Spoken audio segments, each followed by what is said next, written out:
Bonjour à tous, bienvenue sur SVMC. Je vous propose donc un nouveau casse-tête. Donc vous allez bien observer cette petite démonstration que je vais vous faire. Vous allez bien observer le cube et sa transformation. Et vous allez essayer de trouver comment j'ai réussi à transformer ce cube dans ce que vous allez voir. Regardez bien. Donc c'est une petite animation. Si vous regardez bien, si vous observez bien cette courte vidéo, eh bien vous devriez arriver à faire la même chose. Surtout si vous suivez les tutos que je réalise très régulièrement. Et voilà, on a le cube qui revient dans sa position initiale. Donc, déjà, vous avez des indices rien qu'en regardant le cube là. Au passage, donc je rappelle que vous pouvez vous amuser sur SVM6, je vous mets le lien de la playlist. Vous pouvez donc jouer avec des QCM, avec des casse-têtes comme celui que je viens de faire. Celui-là, ça doit être le 5e. Des chronos. Donc des chronos, c'est, je vous propose de me battre à la vitesse pour créer un objet. Voilà, donc vous avez comme ça un certain nombre qui s'étoffe au fil du temps, j'en rajoute.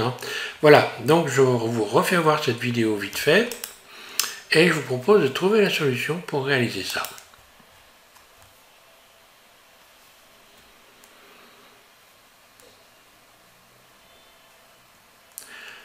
Ça n'est pas très compliqué, mais pour ceux qui n'ont pas ces bases, vous allez probablement apprendre des choses intéressantes pour vos futures animations.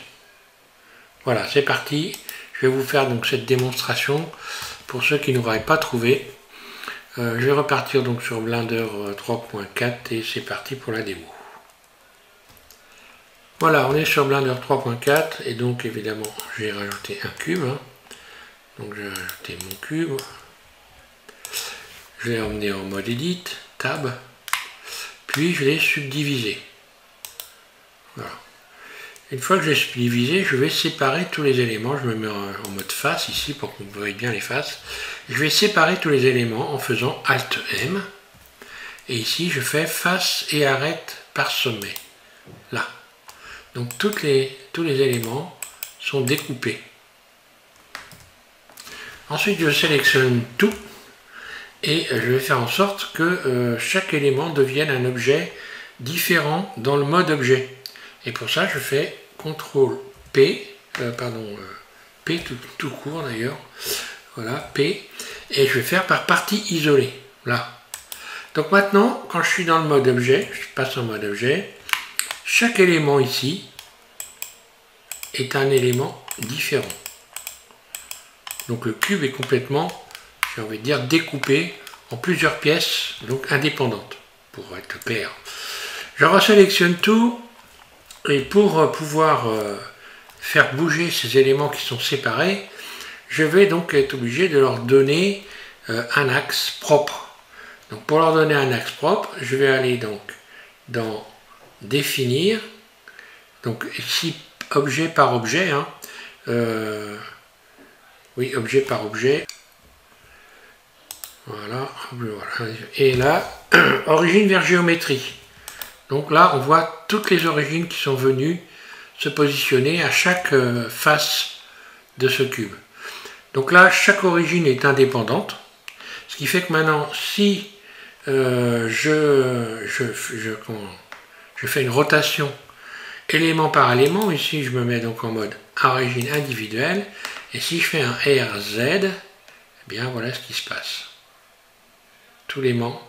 Et si je fais un RR, eh bien voilà ce qui se passe. Et c'est ce que j'ai fait, donc double R, et j'ai créé donc mon animation comme ça. Là, c'est simple. Ensuite, on peut aller directement ici.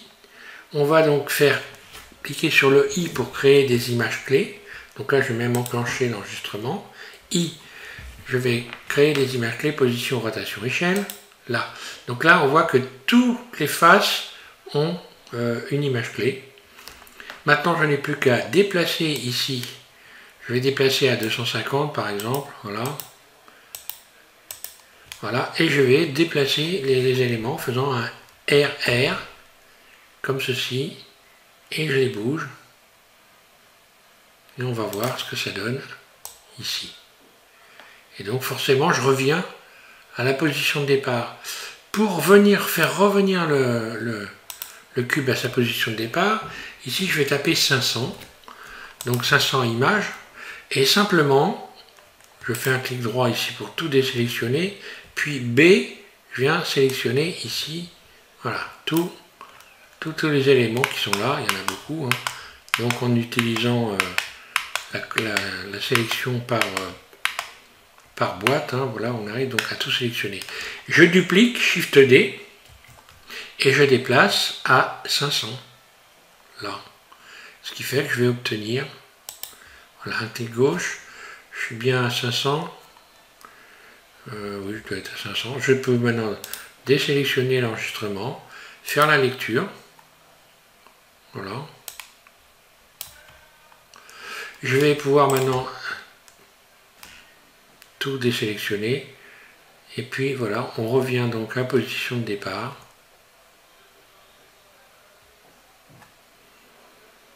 Alors, maintenant je peux accélérer le mouvement éventuellement. Hein. Je resélectionne tout mon cube, je sélectionne tout ici, toutes les clés ici, et puis je vais faire S en mettant le curseur ici au départ, je fais S comme ceci. Alors là évidemment, je vais me mettre plutôt par là, S, je viens réduire. Là je peux réduire le temps également, hop, et voilà. Et là je peux faire une lecture, ça va aller beaucoup plus vite. Et on peut aller encore plus vite. Hein. Donc ça veut dire aussi qu'on peut faire ça avec n'importe quel objet. Hein. On peut disloquer n'importe quel objet en faisant ça. Voilà, je vais revenir ici en faisant S, je vais l'accélérer encore. Et puis je vais cliquer sur T pour venir ici, cliquer sur linéaire. Et puis pour m'amuser un petit peu, je vais même changer les éléments. Donc là on voit qu'on est très rapide. Donc là c'est un petit peu le plus que je rajoute. Hein. Je reclique sur T. Et je vais faire joujou avec élastique par exemple, on va voir ce que ça va donner. Élastique. Voilà. Ou alors T avec rebond.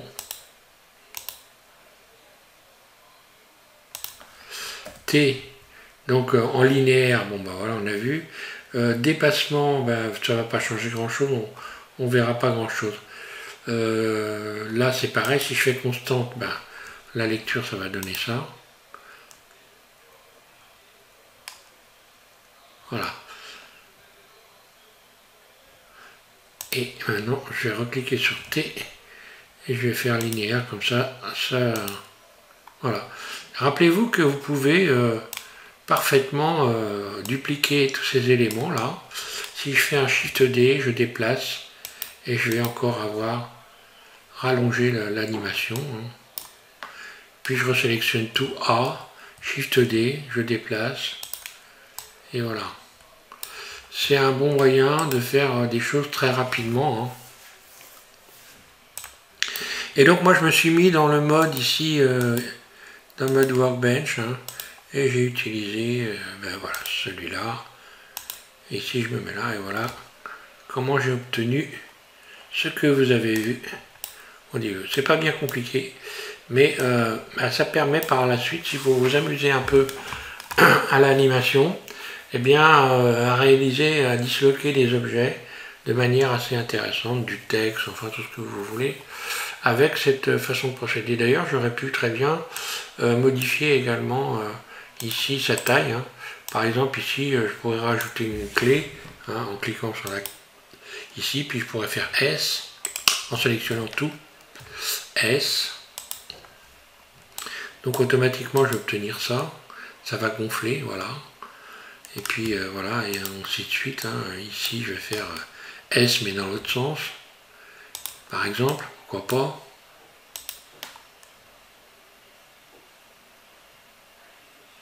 Vous voyez ce qu'on obtient lorsqu'on passe. Ici, je vais recommencer à faire S. Je diminue comme ceci, puis je passe quelques éléments. Je reviens ici S, puis je repasse quelques éléments S.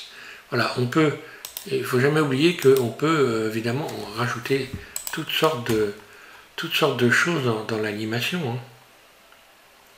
Et il ne faut pas hésiter à tenter l'expérience évidemment pour arriver à trouver des choses que vous allez forcément pas voir sur d'autres tutos. Hein. Donc je rappelle moi que mes tutos, je sais pas, des copies d'autres tutos hein, qui sont réalisés, je les réalise avec simplement, je les réalise moi-même. Hein, voilà. Donc normalement il n'y a pas beaucoup de chances que vous puissiez trouver la même animation. Bon, c'est possible, on peut toujours, hein, mais il y a peu de chances quand même. Voilà. Je vous remercie à tous de me suivre et puis je vous invite à continuer à me suivre et éventuellement à vous amuser avec la playlist. Donc je vais donc vous indiquer sous cette vidéo, pour ceux qui ne la connaissent pas, vous aurez un tas de choses amusantes à faire. Voilà, merci et bon courage.